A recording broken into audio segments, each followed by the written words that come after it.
Shalom ടിവിയുടെ വചനം തിരുവചനം ശുശ്രൂഷയിലേക്ക് സ്വാഗതം. ഇന്ന് ധൃതിയുടെ കാലമാണ്.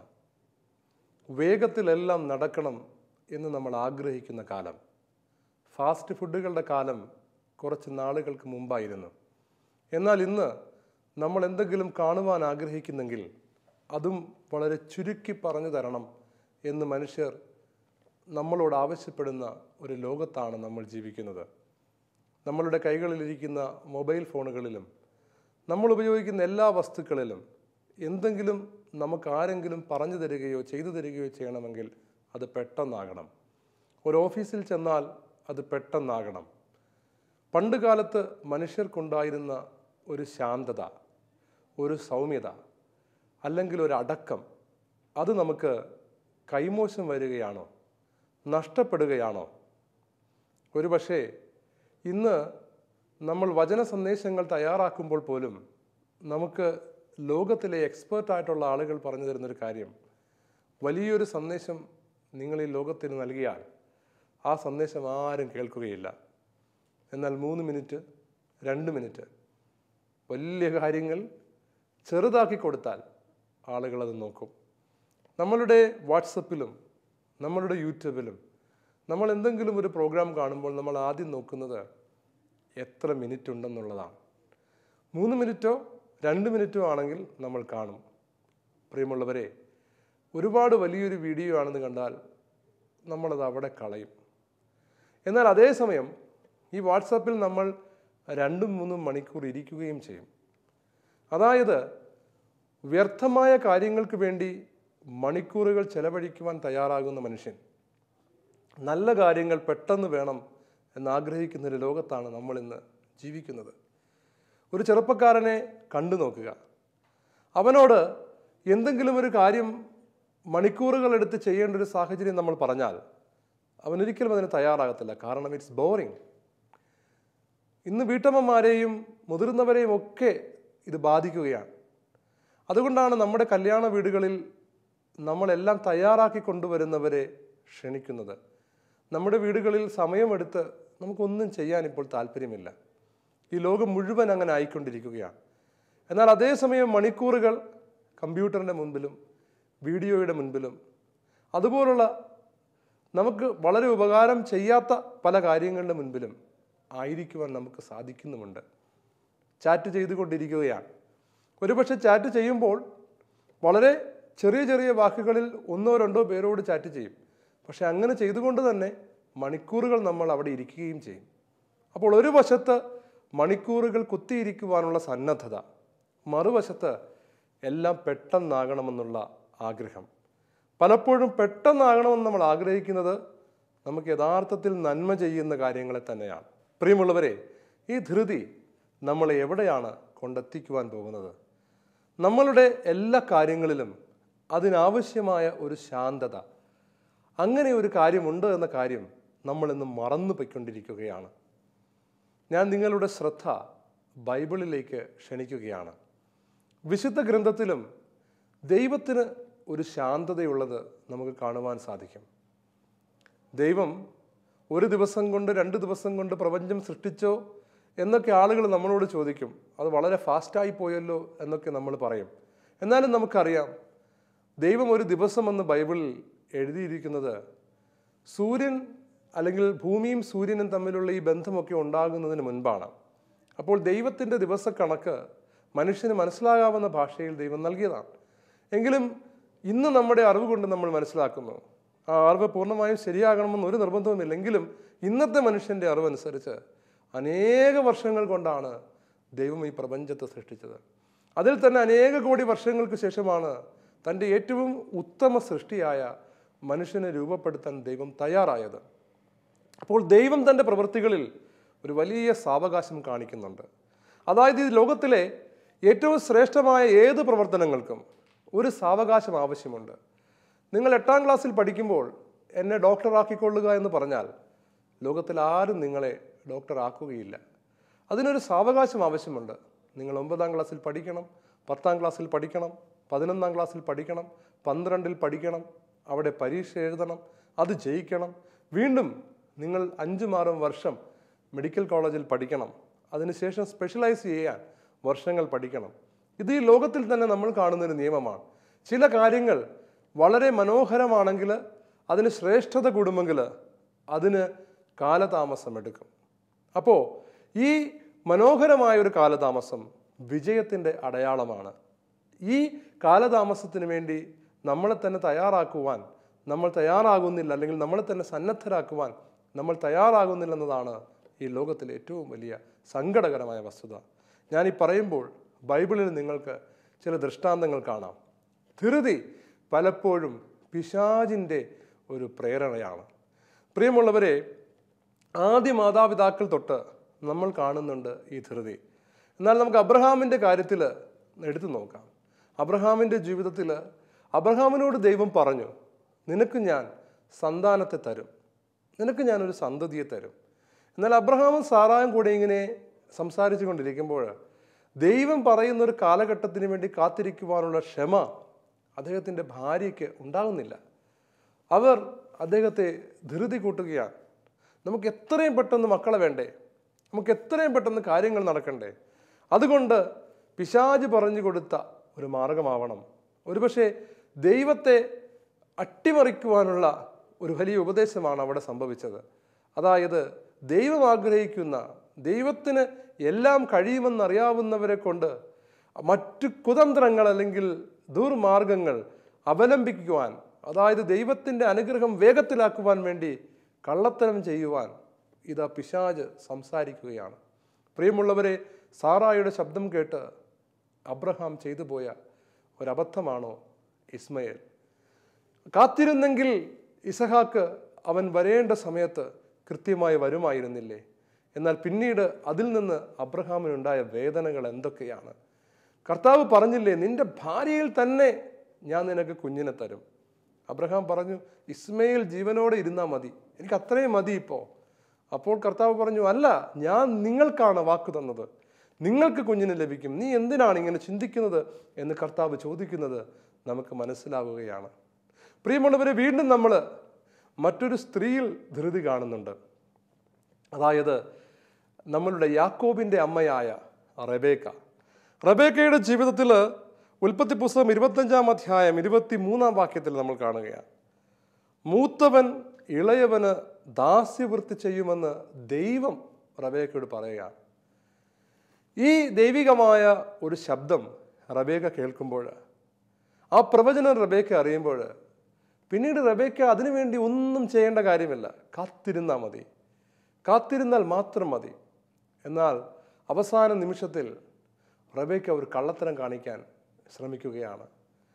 റെബേക്ക ഈ കള്ളത്തരം കാണിച്ചില്ലായിരുന്നെങ്കിൽ യാക്കോബിനോട് ഒരു പാർഷ്യാലിറ്റി കാണിച്ച് യാക്കോബിനെ കൊണ്ടൊരു കള്ളവേല ചെയ്യിപ്പിച്ച് ഏസാവിന് കിട്ടുവാനുള്ള അനുഗ്രഹം തട്ടിയെടുക്കാതെ തന്നെ ദൈവമാണ് അവൻ വലിയവനാകുമെന്ന് പറഞ്ഞതെങ്കിൽ ദൈവത്തിൻ്റെ മാർഗത്തിൽ ദൈവം യാക്കോബിനെ വലിയവനാക്കുമായിരുന്നു.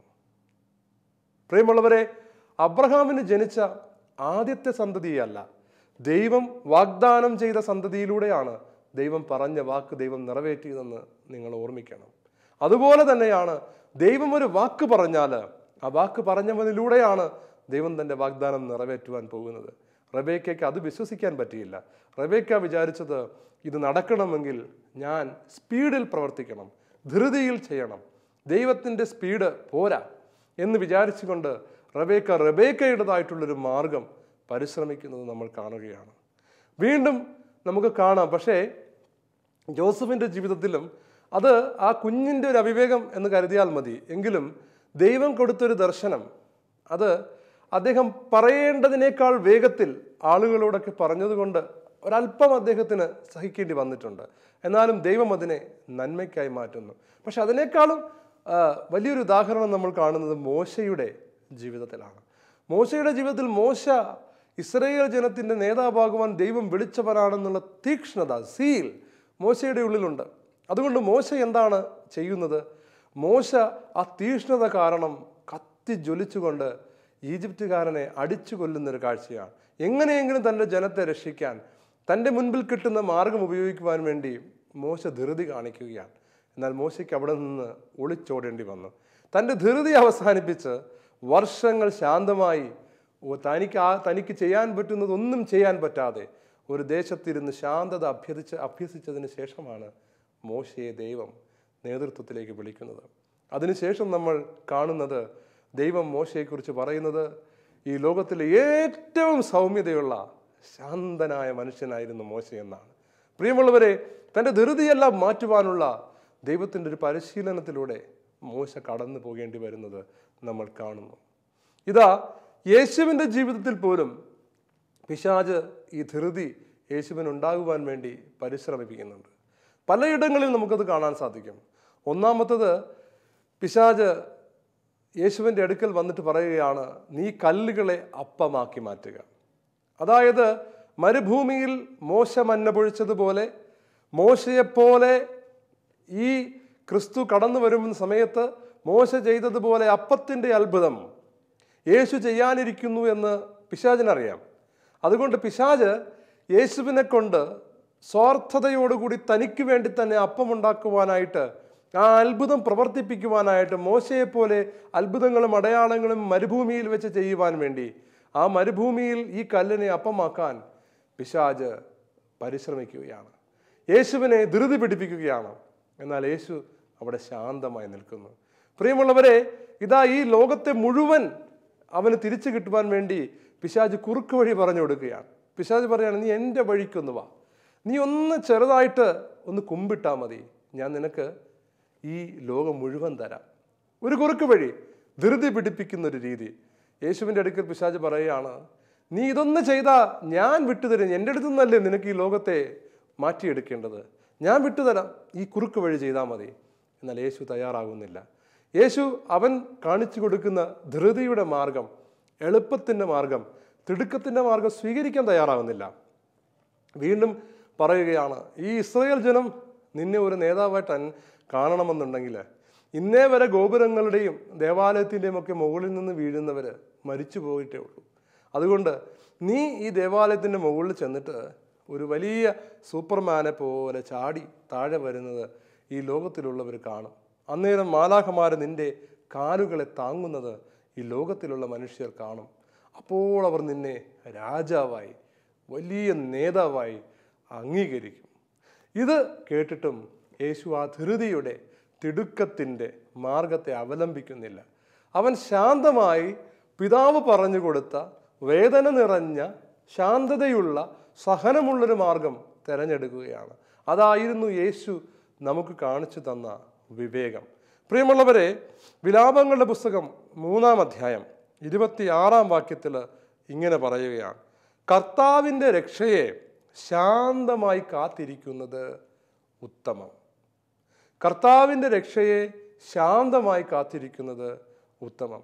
ധൃതി പിടിപ്പിക്കാതെ കർത്താവിൻ്റെ രക്ഷയ്ക്ക് വേണ്ടി, കർത്താവ് നമുക്ക് വേണ്ടി പ്രവർത്തിക്കുന്ന ദിവസത്തിന് വേണ്ടി നമ്മൾ ശാന്തമായി കാത്തിരിക്കണം.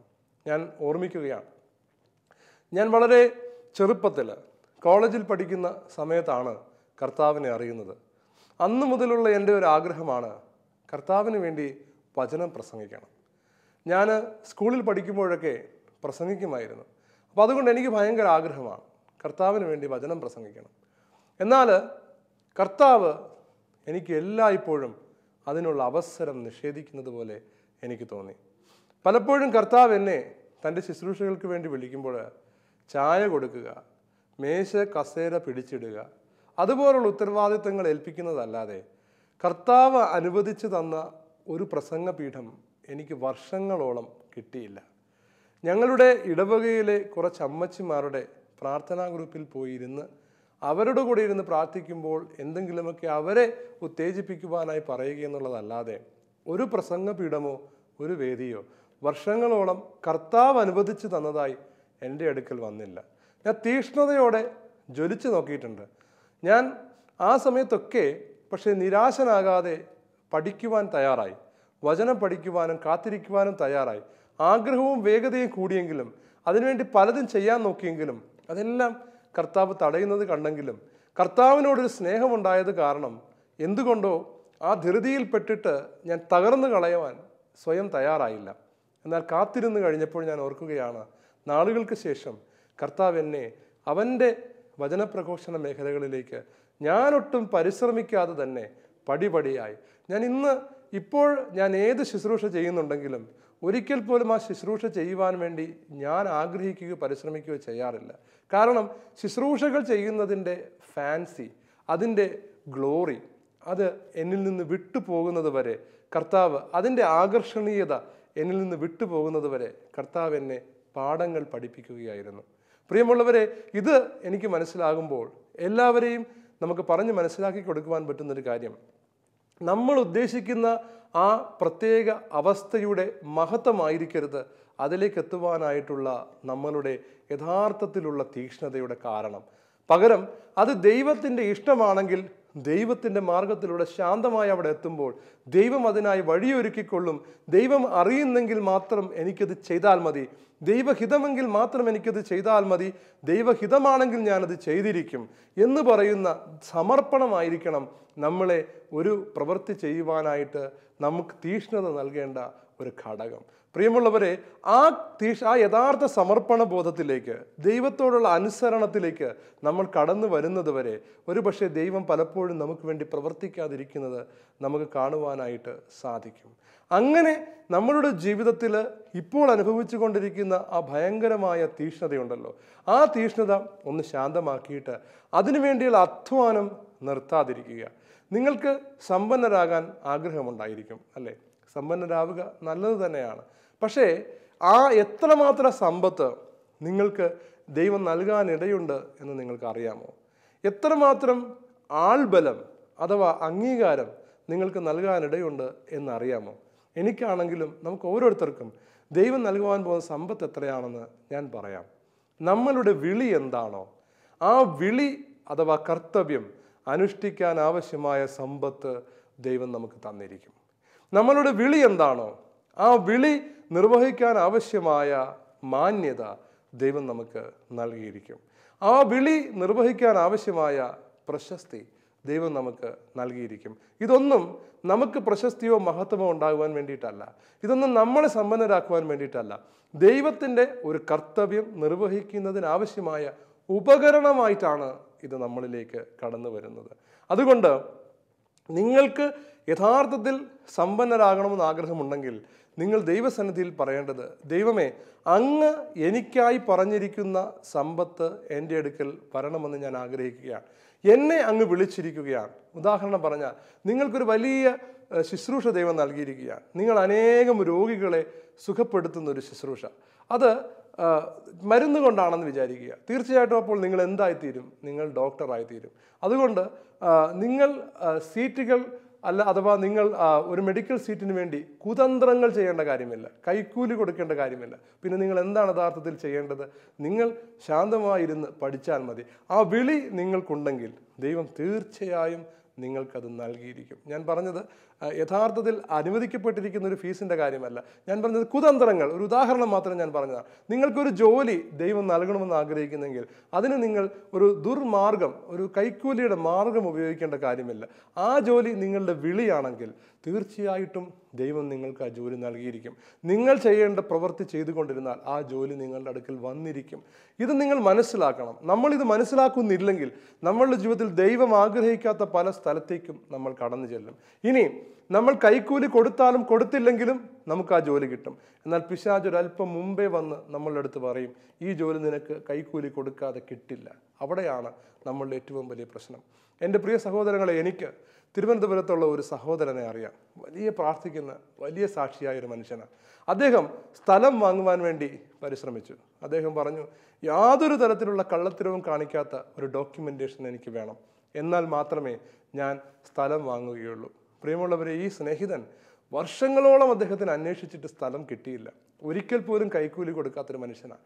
എന്നാൽ ഒരു പ്രാവശ്യം ഒരു വ്യക്തി അദ്ദേഹം ആഗ്രഹിക്കുന്നത് പോലെ കൃത്യമായ എമൗണ്ട് കൃത്യമായ രീതിയിൽ ഡീഡിൽ എഴുതി അദ്ദേഹത്തിന് സ്ഥലം നൽകുവാൻ തയ്യാറായി. പക്ഷെ അദ്ദേഹം അതുവരെ കാത്തിരിക്കേണ്ടി വന്നു.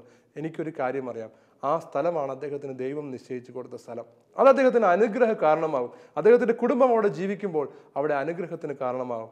നമുക്ക് നമുക്ക് ദൈവം നൽകുവാൻ പോകുന്ന വസ്തുവിനെ മറ്റൊരു മാർഗത്തിലൂടെ സ്വന്തമാക്കിക്കൊള്ളുവാൻ പിശാച് നമ്മളോട് വേഗത്തിൽ പറയുമ്പോൾ അവനോട് പറയണം, വേണ്ട, എൻ്റെ ദൈവം യഥാർത്ഥ മാർഗത്തിലൂടെ അല്ലാതെ എന്തെങ്കിലും എനിക്ക് തരുവാൻ, അവനെ ധൃതി പിടിപ്പിക്കുവാൻ ഞാനില്ല എന്ന് പിശാചിനോട് പറയുവാനായിട്ട് നമുക്ക് സാധിക്കണം. പ്രിയമുള്ളവരെ, ഇങ്ങനെയാണ് നമ്മളുടെ ജീവിതത്തെ യഥാർത്ഥത്തിൽ നമ്മൾ ക്രമപ്പെടുത്തേണ്ടത്. പലപ്പോഴും നമ്മുടെ ജീവിതത്തിൽ, യുവജനങ്ങളുടെ ജീവിതത്തിൽ സംഭവിക്കുന്ന പ്രണയങ്ങളുടെ കാര്യം, ഒരുപക്ഷെ അവർ വിവാഹം കഴിക്കാൻ പോകുന്ന കുട്ടിയെ തന്നെ ആയിരിക്കണം അവർ ചെറുപ്പത്തിൽ കണ്ടുമുട്ടുക. എന്നാൽ പിശാച് അവരോട് പറയും, ഈ കുട്ടിയെ നിനക്ക് കിട്ടണമെങ്കിൽ നിങ്ങൾ പ്രണയത്തിലാകണം. സത്യത്തിൽ അത് പിശാചിൻ്റെ സ്വരം തന്നെയാണ്. നമുക്കറിയാവുന്ന അനുഭവങ്ങളുടെ വെളിച്ചത്തിൽ പറയുകയാണെങ്കിൽ, നമ്മൾ ആഗ്രഹിക്കുന്നതിന് മുൻപ്, ഒരുപക്ഷെ മറ്റേതെങ്കിലും കാര്യങ്ങൾ ദൈവം ആഗ്രഹിക്കുന്നതിന് മുമ്പ് നമ്മൾ ആഗ്രഹിക്കുകയാണെങ്കിൽ അത് പലപ്പോഴും പിശാചിൽ നിന്ന് വരുന്ന ഒരു സ്വരമാണ്. അപ്പോൾ നമ്മളുടെ ജീവിതത്തിൽ ദൈവത്തിൻ്റെതല്ലാത്ത ഒരു സ്വരം എങ്ങനെയാണ് നമ്മൾ തിരിച്ചറിയുക എന്ന് പറഞ്ഞാൽ, കുതന്ത്രങ്ങളിലൂടെ, ദുഷിച്ച മാർഗങ്ങളിലൂടെ വേഗത കൂട്ടി ഒരു കാര്യം നേടുവാൻ നമുക്ക് എപ്പോഴൊക്കെ ആഗ്രഹം തോന്നുന്നുവോ, പാപകരമായൊരു മാർഗം പ്രയോഗിച്ചുകൊണ്ടൊരു സ്ഥാനം കൈക്കലാക്കുവാൻ ദൈവം നമ്മളെ തോന്നിപ്പിക്കുകയില്ല. അത് തോന്നിപ്പിക്കുന്നത് പിശാചാണ്. ഇത് നമ്മൾ മനസ്സിലാക്കണം. ശുശ്രൂഷയുടെ മണ്ഡലങ്ങളിലാകട്ടെ, വലിയ ഉദ്യോഗ മേഖലകളിലുള്ള സ്ഥാനക്കയറ്റങ്ങളുടെ കാര്യത്തിലാകട്ടെ, ഏതു കാര്യത്തിലാണെങ്കിലും ഒരു ഉയർച്ച വേണമെന്ന് നമ്മുടെ മനസ്സിൽ ആഗ്രഹം വരുമ്പോൾ അതിനുവേണ്ടി ഏതെങ്കിലും കുതന്ത്രങ്ങൾ ചെയ്യുവാനായി നമ്മൾക്ക് മനസ്സിൽ പ്രേരണ തോന്നുന്നെങ്കിൽ നിങ്ങൾ അറിയണം, അതൊരിക്കലും ദൈവത്തിൻ്റെ സ്വരമല്ല. സ്പീഡ് കൂട്ടാതിരുന്നാൽ ദൈവം തന്നെ അത് കൃത്യമായി നമുക്ക് തന്നുകൊള്ളും. ഇതൊന്ന് പരീക്ഷിച്ച് നോക്കൂ. ഇത് നമ്മുടെ ജീവിതത്തിൽ സംഭവിക്കുന്നത് നമുക്ക് കാണുവാനായിട്ട് വളരെ എളുപ്പം സാധിക്കുന്ന ഒരു കാര്യമാണ്. ദൈവം ഇടപെട്ട് അത്ഭുതകരമായി നമ്മളിലേക്ക് വരേണ്ട വസ്തുക്കൾ കൊണ്ടുവരുന്നത് കാണുമ്പോൾ, അവൻ വാതിലുകൾ തുറക്കുന്നത് കാണുമ്പോൾ നമ്മൾ തന്നെ അത്ഭുത സ്തബ്ധരായി പോകും. പ്രിയമുള്ളവരെ, ഈ ഒരു സമർപ്പണമാണ് ദൈവം തൻ്റെ ദാസന്മാരിൽ നിന്നും ആഗ്രഹിക്കുന്നത്. പത്രോസും മറ്റു ശിഷ്യന്മാരും യേശുവിനോട് പറയുന്നുണ്ടല്ലോ, ഞങ്ങൾ നിന്റെ കൂടെ വന്നങ്ങോട്ട് മരിക്കാൻ പോവുക. തോമസ് ലേഖയ്ക്ക് ഭയങ്കര തീഷ്ണത. പക്ഷേ യേശു പറയുകയാണ്, നിങ്ങൾ എല്ലാവരും എന്നെ ഉപേക്ഷിച്ച് പോകും. പത്രോസിനോട് പറഞ്ഞു, നീ എന്നെ 3 പ്രാവശ്യം ഉപേക്ഷിക്കും. ഇപ്പോഴല്ല നിങ്ങൾ എനിക്ക് വേണ്ടി മരിക്കുവാൻ പോകുന്നത്, നിങ്ങൾ ഇപ്പോഴല്ല ഇത് ചെയ്യാൻ പോകുന്നത്. മാനുഷികമായ തീഷ്ണതയിൽ നമുക്ക് പലതും തോന്നുമായിരിക്കാം, എന്നാൽ ദൈവത്തിൻ്റെതായ ഒരു സമയമുണ്ട്. കർത്താവ് പറയുന്നത്, ഉന്നതത്തിൽ നിന്ന് ശക്തി ലഭിക്കുന്നത് വരെ നിങ്ങൾ കാത്തിരിക്കുവാൻ. അതുകൊണ്ട് ജീവിത വിജയത്തിന് വേണ്ടി, ജീവിതത്തിലെ വലിയ കാര്യങ്ങൾ നേടുവാൻ വേണ്ടി നിങ്ങൾ എപ്പോഴും ചെയ്യേണ്ടത്, ദൈവമേ, ഇത് നേടിയെടുക്കുവാനുള്ള ശക്തി ഉന്നതത്തിൽ നിന്ന് നീ എനിക്ക് തരണമേ. ഇപ്പോൾ നിങ്ങൾക്ക് തോന്നുന്നില്ലായിരിക്കാം, അതുകൊണ്ടാണ് കുതന്ത്രങ്ങൾ മെനയുന്നത്. അരുത്. പകരം നിങ്ങൾ എന്ത് ചെയ്യണം? ഉന്നതത്തിൽ നിന്നുള്ള ശക്തിക്ക് വേണ്ടി പ്രാർത്ഥിക്കണം. ഒരു നിമിഷം നിങ്ങളുടെ ഉള്ളിൽ നിന്ന് വലിയ മാറ്റം സംഭവിച്ച് നിങ്ങൾ വലിയ ഒരു ശേഷിയുള്ള വ്യക്തിയായി തീർന്ന് മോശ തിരിച്ചു വന്നതുപോലെ നിങ്ങളുടെ ജീവിതത്തിലെ പ്രതിസന്ധി ഘട്ടങ്ങളെ തരണം ചെയ്യുന്ന അത്ഭുതകരമായ കാഴ്ച നിങ്ങൾക്ക് കാണുവാൻ സാധിക്കും. അങ്ങനെ ദൈവത്തിൻ്റെ കരം കൊണ്ടുള്ള ഒരു വിജയത്തിന് വേണ്ടി നമുക്ക് ആഗ്രഹിക്കാം. പിശാചിൽ നിന്ന് വരുന്ന ധൃതിയെ നമുക്ക് ഉപേക്ഷിക്കാം. പ്രാർത്ഥനയോടെ ആയിരിക്കാം. കണ്ണുകൾ അടയ്ക്കാം. നല്ലവനായ ദൈവമേ, അങ്ങയുടെ സന്നിധിയിൽ ഞങ്ങൾ ആരാധനയോടെ ഇതാ ശിരസ് നമിക്കുന്നു. കർത്താവെ, ഞങ്ങളെക്കുറിച്ച് അങ്ങേക്കൊരു പദ്ധതിയുണ്ട്. ഞങ്ങളുടെ ജീവിതത്തിൽ നടക്കേണ്ട വലിയ കാര്യങ്ങളെല്ലാം അങ്ങ് മുൻകൂട്ടി ഒരുക്കിയിട്ടുണ്ട്. ഞങ്ങൾ ധൃതി പിടിക്കേണ്ട കാര്യമില്ല. ഞങ്ങൾ അങ്ങയെ അനുസരിച്ചാൽ മാത്രം മതി. ഇതെല്ലാം ഞങ്ങളുടെ ജീവിതത്തിലേക്ക് വരും. പിശാചിൻ്റെ ആയുധം എടുത്തുകൊണ്ട് ഞങ്ങൾ ദൈവത്തിൻ്റെ പദ്ധതി നിറവേറ്റേണ്ട കാര്യമില്ല. ദൈവത്തിൻ്റെ ആയുധം മാത്രം എടുത്താൽ മതി. കൈക്കൂലിയോ മറ്റു ധൃതികളോ അതുപോലെ പിശാച് പറയുന്നതായിട്ടുള്ള കള്ളത്തരത്തിൻ്റെ മാർഗങ്ങളോ ഞങ്ങളെ വിട്ടുപോകട്ടെ. മറ്റുള്ളവരെ ഉപദ്രവിച്ചു കൊണ്ടുള്ള മാർഗങ്ങൾ ഞങ്ങളെ വിട്ടുപോകട്ടെ. ദൈവമേ, നീ ഞങ്ങൾക്ക് തരുവാനിരിക്കുന്നത് ഞങ്ങളിൽ കടന്നു വരുവാൻ വേണ്ടി ഇതാ ഞങ്ങളെ തന്നെ ഞങ്ങൾ അങ്ങേക്ക് സമർപ്പിക്കുന്നു. പിശാചിൻ്റെ ധൃതി ഞങ്ങളെ വിട്ടുപോയി നീ നൽകുന്ന സമാധാനത്തിൻ്റെ സന്തോഷം ഞങ്ങളിൽ നിറയ്ക്കണമേ. ഞങ്ങളെ ശാന്തരാക്കണമേ. പിതാവിൻ്റെയും പുത്രൻ്റെയും പരിശുദ്ധാത്മാവിൻ്റെയും നാമത്തിൽ ആമേൻ.